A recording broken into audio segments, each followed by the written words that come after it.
آج کی ہماری منزل کا آغاز 16ویں پارے سے ہوگا اور یہ سورہ کہف کے جو 3 رکوع باقی ماندہ ہیں وہ ہم تلاوت کریں گے۔ اس کے بعد سورہ مریم کی تلاوت کی جائے گی۔ سورہ مریم کے بعد سورہ طٰہٰ مکمل تلاوت کی جائے گی اور اس کے بعد سورۃ الانبیاء وہ بھی ہم شروع کریں گے اور 17ویں پارے کا پہلا ربع وہاں تک آج تلاوت ہوگی انشاءاللہ۔ سورۃ الکہف کی آیت نمبر 107 میں یہ آخری آیات میں سے ہے۔ فرمایا ان الذین آمنوا وعملوا الصالحات، بے شک جو لوگ ایمان لائے اور جنہوں نے اعمال صالحہ کیے، اچھے اعمال کیے، یعنی ایمان کے ساتھ ساتھ اچھے اعمال کا ہونا بھی ضروری ہے۔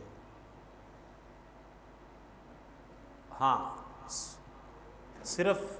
مسلمان ہو جانا کہ جی میں مسلمان ہوں اتنا کافی نہیں ہے، بلکہ ایمان کے ساتھ ساتھ اچھے اعمال کرنا اس کا بھی ہم سے تقاضا ہے۔ تو جو لوگ ایمان لائے اور جنہوں نے اچھے اعمال کیے، کانت لہم جنات الفردوس نزلا، جنت الفردوس ان کا ٹھکانہ ہوگا، جنت الفردوس ان کا مقام ہوگا۔ لہذا ہمیں ہمیشہ اچھے اعمال کی کوشش کرنی چاہیے، اور کریم آقا علیہ الصلوۃ والسلام نے فرمایا اپنے رب سے جنت مانگا کرو اور جنت الفردوس مانگا کرو۔ تو اس سے یہ بھی پتہ چلا کہ جنت الفردوس کا تذکرہ قرآن مجید میں ہے، جنت الفردوس کا تذکرہ حدیث پاک میں ہے۔ اللہ رب العزت نے فرمایا ایمان لانے اور اچھے اعمال کرنے والوں کا مقام جنت الفردوس ہوگا۔ حضور نبی رحمت صلی اللہ علیہ وآلہ وسلم نے فرمایا اپنے رب سے جنت الفردوس کا سوال کیا کرو۔ لہذا جنت کا مذاق نہیں اڑانا چاہیے۔ بسا اوقات ہم شناخوانی میں یا کچھ کلام پڑھتے ہوئے ایسی ورڈنگ استعمال کر جاتے ہیں، میں اس جنت نو کی کرنا، تو خورے کیڑیاں جنتاں دی گل کرنا ہے، تو ایسا لہجہ درست نہیں ہے۔ جنت ایک مقام ہے جس کا قرآن میں تذکرہ ہے اور حضور علیہ السلام نے اس کی ترغیب دلائی ہے۔ لہذا ہمیں اس نام کا احترام بھی کرنا چاہیے اور اللہ تعالیٰ سے ہمیشہ جنت الفردوس کا طالب بھی رہنا چاہیے۔ اسی سورۃ الکہف کی جو آخری آیت ہے اس میں بھی ہمیں یہی موٹیویشن دی گئی، فمن کان یرجو لقاء ربی، کہ جس شخص کو اپنے رب سے ملاقات کا یقین ہے، جس کا اس بات پر ایمان پختہ ہے کہ مجھے اپنے رب سے ملاقات کرنی ہے، ایک دن میں نے اس کے حضور پیش ہونا ہے، فَلْيَعْمَلْ عَمَلًا صَالِحًا، پھر اسے چاہیے کہ وہ اچھے اعمال کرے۔ ایسا نہیں ہو سکتا کہ رب کے حضور ناز میں پیش ہونے کا یقین بھی ہو اور پھر بندہ بد اعمالیاں بھی کرتا رہے، تو وہ بندہ کتنا دلیر ہے، کتنا دلیر ہے جس کو یہ پتہ ہے کہ مجھے اپنے رب کے حضور ناز میں کھڑے ہونا ہے اور پھر بھی بد اعمالیاں کر رہا ہے۔ تو اللہ رب العزت نے فرمایا کہ انہیں چاہیے کہ وہ اچھے اعمال کریں پھر، جس کا پختہ یقین ہے، ولا یشرک بعبادت ربہ احدا، اور وہ اپنے رب کی عبادت میں پھر وہ کسی اور کو شریک نہ کرے، کیونکہ عبادت کے لائق صرف اللہ تعالیٰ کی ذات ہے۔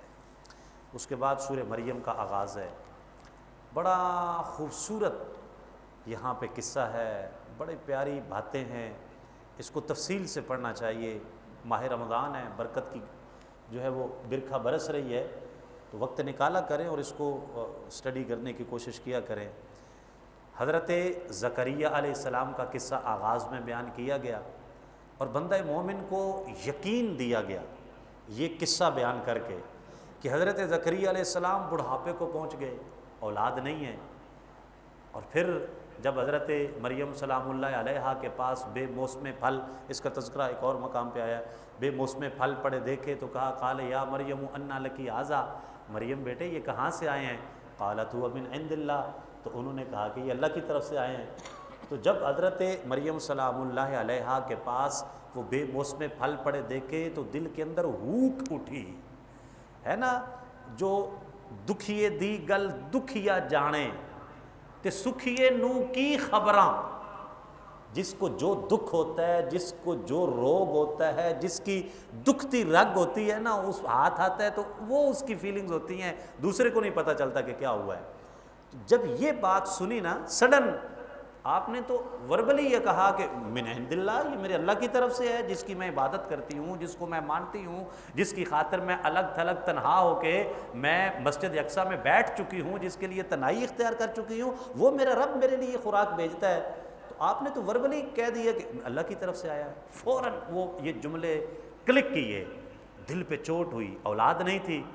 کہا سوچا اے میرے پاک اللہ، یہ تو جو مریم کو بے موسم پھل عطا فرما سکتا ہے، بڑھاپے میں مجھے اولاد نہیں مل سکتی ہے؟ مان دل میں یہ خیال ہے، بے موسم پھل بھیجنے والے میرے پاک اللہ، تو ان اللہ علی کل شیء قدیر ہے، مجھے اولاد بڑھاپے نہیں مل سکتی۔ تو پھر اس وقت جو ہے وہ اللہ رب العزت نے ایک فرشتہ بھیجا جس نے آ کے آپ کو جو ہے یا زکریا انا نبشرک بغلام اسمہ یحییٰ، زکریا ہم تمہیں بیٹے کی خوشخبری دیتے ہیں جس کا نام بھی یحییٰ ہوگا۔ تو پہلے آپ نے عرض کی یا اللہ کیسے میری اولاد ہوگی، میری ہڈیاں کمزور ہو چکی ہیں، سر میرا سفید ہو چکا ہے، کچھ بھی نہیں ہے، اب تو سارے آثار ختم ہو چکے ہیں۔ تو پھر اللہ رب العزت نے آپ کو یہ خوشخبری بھیجی اور بیٹے کی خوشخبری عطا فرمائی، اور اس کا نام بھی رکھ کے بھیجا کہ وہ بیٹا آپ کا بیٹا ہوگا اور اس کا نام یحییٰ ہوگا۔ اور یہ ایسا یونیک نیم ہے، لم نجعل لہ من قبل سمیہ، اس سے پہلے کائنات میں کسی بچے کا نام یحییٰ رکھا ہی نہیں گیا، اللہ نے یونیک نیم عطا کر کے بھیجا، بیٹا بھی دیا، نام بھی عطا کیا، اور نام بھی یونیک جو اس سے پہلے کسی کا نہیں رکھا گیا۔ تو یہ ایک انسان کو، بندہ مومن کے ایمان میں مضبوطی اور پختگی پیدا کرتا ہے یہ واقعہ، کہ انسان کو کسی بھی حالات کے اندر مایوس نہیں ہونا چاہیے۔ وہ رب پتھروں سے پانی نکال سکتا ہے، بے موسم پھل عطا کر سکتا ہے، بڑھاپے میں اولاد دے سکتا ہے، لہٰذا بندہ مومن کو کبھی بھی مایوس نہیں ہونا چاہیے۔ زندگی کا آغاز کہیں سے بھی ہو سکتا ہے۔ پھر آگے حضرت عیسیٰ علیہ السلام کی ولادت کا ذکر آ گیا، یہ ذکر کرنے کے ساتھ ہی اس سے بھی عجیب واقعہ بیان کر دیا، کہا کہ ہم نے حضرت عیسیٰ علیہ السلام کو بغیر باپ کے پیدا کر دیا۔ حضرت مریم کنواری ہیں، شادی نہیں ہوئی ہے، اللہ نے فرشتہ بھیجا، فرشتے نے کہا میں آپ کو بیٹا دینے کے لیے آیا ہوں۔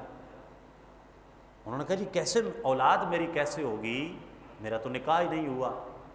تو اولاد کیسے ہوگی، مجھے تو آج تک کسی بشر نے ٹچ بھی نہیں کیا، وَلَمْ يَمْسَسْنِي بَشَرٌ وَلَمْ أَكُ بَغِيًّا، معاذ اللہ نہ تو میرے کردار پہ کوئی میرے کریکٹر پہ کوئی حرف ہے اور نہ میرا نکاح ہوا ہے، تو میری اولاد کیسے ہوگی؟ قَالَ كَذَلِكَ قَالَ رَبُّكِ هُوَ عَلَيَّ هَيِّنٌ وَلِنَجْعَلَهُ آیَةً لِلنَّاسِ وَرَحْمَةً مِنَّا، کہا یہ تیرے رب کی قدرت ہے نا، ہم تیرے بچے کی پیدائش کو اللہ کی قدرت کی نشانی بنانا چاہتے ہیں، تاکہ سارے کسی کے پاس اگر یہ کوئی عذر اعتراض جو کرتے ہیں جی موت کیسے ہوگی، موت کے بعد زندگی کیسے ہوگی، قیامت کے کیسے اٹھایا جائے گا، سوال جواب کیسے ہوں گے، اللہ بتانا چاہتا ہے کہ تمہارا تو پھر بھی کوئی وجود ہے نا، تمہارا کوئی باپ ہے، کوئی ماں ہے، میں چاہوں تو بن باپ کے بھی پیدا کر سکتا ہوں، اور اگر کوئی کہے کہ چلو جی باپ تو نہیں تھا ماں تو تھی نہ پیدا ہو گئے، تو اللہ حضرت آدم علیہ السلام کی مثال بیان فرما دیتے ہیں کہ جن کی نہ ماں تھی نہ باپ تھا، ہم نے ان کو بھی پیدا کر دیا ہے۔ تمہارا تو پھر بھی کوئی ماں باپ ہے نا، تمہارا تو کوئی پروسیس ہے، پروسیجر ہے جس کے تحت تم پیدا ہوئے ہو، تمہیں دوبارہ بنانا تو کوئی مشکل نہیں ہے۔ جناب آدم علیہ السلام کو ہم نے بغیر ماں باپ کے پیدا کر دیا، جناب عیسیٰ علیہ السلام کو بغیر باپ کے پیدا کر دیا، تو تمہیں دوبارہ اٹھانا ہمارے لیے کوئی مشکل نہیں ہے۔ حضرت مریم سلام اللہ علیہا جب بچہ گود میں لے کے آتی ہیں تو قبیلے والوں کے جو ان کا جو ریئیکشن ہے اور ان کے جو کمنٹس تھے وہ بڑے دل چیرنے والے تھے۔ انہوں نے کہا یا اخت ہارون، حضرت ہارون علیہ السلام بھی نبی تھے، اے ہارون کی بہن، ما کان ابوک امرأ سوء وما کانت امک بغیہ، نہ تو آپ کا باپ برا آدمی تھا، نہ آپ کی والدہ محترمہ کے کریکٹر میں کوئی کسی قسم کا شک ہے، تو پھر آپ یہ بچہ کہاں سے لے کے آئی ہیں؟ بڑا سخت سوال ہے، بڑا سخت سوال ہے۔ حضرت مریم سلام اللہ علیہا آپ کے اوپر الفاظ آئے ہیں، آپ فرماتی ہیں قال یا لیتنی مت قبل ھذا، یا اللہ میں اس سے پہلے مر ہی جاتی، وکنت نسیا منسیا، میں نہ ہونے کے جیسے ہوتی، میرا کوئی ذکر ہی نہ ہوتا۔ اتنی ٹف سچویشن ہے، اس کو فیس کرنا، لوگوں کی باتوں کا جواب دینا، لیکن اللہ کی حکمت ہے، اللہ یہی چاہتا تھا کہ جناب عیسیٰ علیہ السلام کی ولادت کو ایک نشانی بنایا جائے۔ تو جب یہ ہوا تو پھر آپ نے خود جواب نہیں دیا۔ دیکھیں جب آپ حق پہ ہوں، اب یہ کتنی بڑی غلط فہمی، کتنا بڑا مغالطہ، اور پھر ان حالات میں خود کو ڈیفینڈ کرنا، سچا ثابت کرنا، ہاؤ اٹ از پاسبل، کون آپ کی بات پہ یقین کرے گا؟ بھائی یہ کیسے ہو سکتا ہے، کیا بات کر رہے ہیں، ہمیں بیوقوف سمجھا ہوا ہے، ایسا کیسے ہو سکتا ہے؟ بچہ آ گیا جی، شادی ہوئی نہیں ہے، باپ ہے نہیں ہے، بچہ کیسے ہو گیا؟ اور پھر آپ کہہ رہی ہیں میں پاک دامن بھی ہوں، میں پاکیزہ بھی ہوں، تو کیا ہمیں بیوقوف بنا؟ ایسی سچویشن میں آپ دیکھیں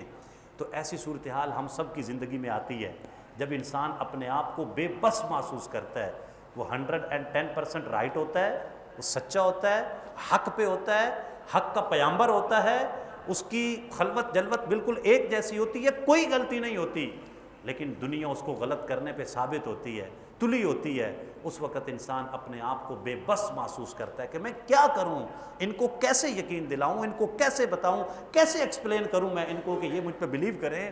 ایسے حالات میں یہ واقعہ بیان کر کے ہمیں بتایا گیا کہ اللہ پہ توکل مضبوط رکھو، ثابت قدم رہو، ثابت ڈٹے رہو، اللہ پہ توکل مضبوط رکھو۔ جب تم اللہ پہ توکل مضبوط رکھو گے، ادھر لائن سیدھی ہونی چاہیے، ادھر ڈنڈی نہیں ہونی چاہیے، ادھر اخلاص ہونا چاہیے۔ بالکل جب ادھر اخلاص ہوگا، لائن ادھر سیدھی ہوگی، بے فکر ہو جاؤ، ڈٹ جاؤ۔ پھر حضرت مریم سلام اللہ علیہا جب آپ کو یہ نشتر مارا گیا نا کہ نہ تو تمہارا باپ بد کردار تھا، نہ ماں کے کردار میں کوئی شک ہے، تو یہ بچہ کہاں سے؟ پھر آپ نے جواب نہیں دیا، خاموشی اختیار کی۔ فاشارت الیہ، پھر بچے کی طرف ہی اشارہ کیا، کہا میں اب کچھ ایکسپلین نہیں کر سکتی، میں نہیں اس پہ کوئی بات کر سکتی، اسی سے پوچھ لو، یہ بچے سے ہی پوچھ لو۔ قالوا کیف نکلم، کہنے لگے مریم من کان فی المہدی صبیا، یہ پنگوڑے کے اندر جو بچہ ہے یہ کیسے بات کرے گا، یہ کس طرح بتائے گا، یہ کیا ہمیں اس کی جسٹیفیکیشن دے گا، کیسے ہم اس سے بات کریں؟ تو پھر بحکم الہی وہ بچہ بول اٹھا، قال انی عبد اللہ، اس نے کہا میں اللہ کا بندہ ہوں، آتانی الکتاب، اللہ نے مجھے کتاب عطا فرمائی ہے، وجعلنی نبیا،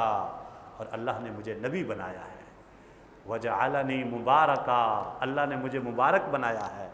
اینما کنتو، میں جدھر بھی جاؤں گا برکتیں ساتھ ساتھ جائیں گی، وَأَوْصَانِي بِالصَّلَاةِ، اللہ نے مجھے نماز کی وصیت کی ہے، نماز کی وصیت۔ وہ چھوٹے چھوٹے بچوں، ننھے منوں اور نوجوانوں، یہ دیکھو حضرت عیسیٰ علیہ السلام پنگوڑے میں ماں کی گود میں یہ فرما رہے ہیں وَأَوْصَانِي بِالصَّلَاةِ، اللہ نے مجھے نماز کی وصیت فرمائی ہے، وَالزَّکَاةِ، اور زکوٰۃ ادا کرنے، ما دمت حیا، جب تک میں زندہ رہوں میں نماز بھی پڑھوں گا، زکوٰۃ بھی ادا کروں گا، وبرم بوالدتی، اور اپنی والدہ کے ساتھ حسن سلوک کرنے کا اللہ نے مجھے حکم دیا ہے، میں اپنی امی جی کے ساتھ حسن سلوک کروں گا، ولم یجعلنی جبارا شقیا، اور اللہ نے مجھے نہ تو جبار بنایا ہے نہ شقی سخت دل نہیں بنایا اللہ نے مجھے، اللہ نے اپنے پاک پیغمبر عیسیٰ علیہ السلام کو رحم دل بنا کے بھیجا ہے۔ اور اگلی بات والسلام علیہ، آپ نے کہا مجھ پہ بھی سلام، یوم ولدت، جس دن میں پیدا ہوا اس دن پہ سلام، و یوم اموت، اور جس دن میں اس دنیا سے پردہ کروں گا اس دن پہ سلام، و یوم ابعث حیا، اور جس دن دوبارہ زندہ کر کے اٹھایا جاؤں گا اس دن پہ بھی سلام، جس دن عیسیٰ علیہ السلام پیدا ہوئے اس دن پہ سلام، جس دن آپ دنیا سے گئے اس دن پہ سلام، جس دن دوبارہ اٹھیں گے اس دن پہ سلام۔ تو پھر میں اور آپ یوں نہ کہیں جس سہانی گھڑی چمکا طیبہ کا چاند اس دل افروز ساعت پہ لاکھوں سلام، جی پھر نہ کہیں یوں، پھر کہنے دینا کہ جس سہانی گھڑی چمکا طیبہ کا چاند، کیونکہ جس دن عیسیٰ پیدا ہوئے اس دن پہ سلام، تو جس دن عیسیٰ کے امام پیدا ہوئے اس دن پہ لاکھوں سلام، اس دن پہ لاکھوں سلام۔ تو عیسیٰ علیہ السلام نے یوں ذالک عیسیٰ ابن مریم فرمایا، یہ عیسیٰ ابن مریم ہیں جن کو بچپنے میں ہم نے یہ شان عطا کر کے بھیجا تھا، یہ عیسیٰ ابن مریم ہے۔ یہ خوبصورت قصہ، بڑی تفصیل کے ساتھ آگے بھی اس کا قصہ ہے، اس کے بعد آگے پھر انبیاء کا تذکرہ بڑی نفاست کے ساتھ، بڑی وضاحت کے ساتھ، وَاذْكُرْ فِي الْكِتَابِ ابراہیم، حضرت ابراہیم علیہ السلام کا ذکر کرو، بے شک وہ سچے نبی تھے۔ پھر آپ نے لاجیکلی جو اپنے چچا کے مشرکانہ باتوں کا جواب دیا اس کو ان ڈیٹیل یہاں پہ بیان کیا، پھر حضرت موسیٰ علیہ السلام کا تذکرہ، پھر حضرت اسماعیل علیہ السلام کا تذکرہ، حضرت ادریس علیہ السلام کا تذکرہ۔ تو یہ تمام انبیاء کی عظمتیں اور شانیں اللہ رب العزت نے یہاں پر بیان فرمائی ہیں۔ آخر کی طرف چلتے ہیں، وقت چونکہ ہمارا ختم ہوا، تو سورہ انبیاء کی جو پہلی آیت ہے یہ بھی ہمیں جھنجھوڑتی ایک پیغام دیتی، اقترب للناس حسابہم، سورۃ الانبیاء کی پہلی آیت کہہ رہی ہے لوگوں کا حساب قریب ہو چکا ہے، وہم فی غفلۃ معرضون، اور وہ غفلت میں منہ موڑے ہوئے ہیں، وہ غفلت میں، لوگوں کا حساب، لوگوں کی گنتی قریب لگ گئی ہے اور وہ غفلت میں منہ موڑے ہوئے ہیں۔ شیخ سعدی نے کیا خوب کہا تھا، چہل سال عمر عزیزت گزشت، مزاج تو از حال طفلی نگشت، ہما با ہواؤ ہوس ساختی، دمے با مصالح نہ پرداختی، مکن تکی بر عمر نا پائے دار، مباش منز بازی روزگار۔ شیخ سعدی کہتے ہیں 40 سال تیری پیاری عمر گزر گئی ہے لیکن تیری حرکتیں ابھی وہی بچپنے والی ہیں، ہر وقت حرص و ہوس میں پڑا ہوا ہے، ایک لمحے کے لیے بھی اپنی آخرت کی طرف کبھی متوجہ نہیں ہوتا۔ اس کچی عمر پہ اتنے بھروسے نہ کر، روزانہ اعلان ہوتے ہیں فلاں کا انتقال ہو گیا ہے، انا للہ و انا الیہ راجعون، نماز جنازہ بعد نماز ظہر ادا کی جائے گی، فلاں قبرستان میں تدفین ہوگی، یہ اعلان روزانہ سنتا ہے کہ نہیں سنتا؟ تو ایک دن تیرا میرا بھی ہو جانا ہے، پھر کیوں غافل ہے؟ تو یہ قرآن کی یہ آیت بلا رہی ہے لوگوں کا حساب قریب ہو چکا ہے، وہ غفلت میں منہ موڑے ہوئے ہیں۔ اور اس کی آج کی ہماری جو آخری منزل کی، آج کی منزل کی جو آخری آیت ہے وہ سورۃ الانبیاء کی آیت نمبر 50 ہے، وَهَذَا ذِكْرٌ مُبَارَكٌ أَنزَلْنَاهُ، یہ ذکر مبارک ہے جس کو ہم نے نازل کیا ہے، یہ ذکر مبارک ہے۔ أَفَأَنْتُمْ لَهُ مُنْكِرُونَ، کیا تم اس کے منکر ہو؟ کیا تم اس کے منکر ہو؟ یہ ہمارا ذکر مبارک ہے، منکر نہیں ہو تو پھر اس کو پڑھو، اس کو سمجھو، اس پہ عمل کرو، اس کی پکار پہ لبیک کہو، اس کے تقاضوں پہ عمل کرو۔ اللہ تعالیٰ مجھے آپ کو عمل کی توفیق عطا فرمائے۔ وما علیہ الا البلاغ المبین۔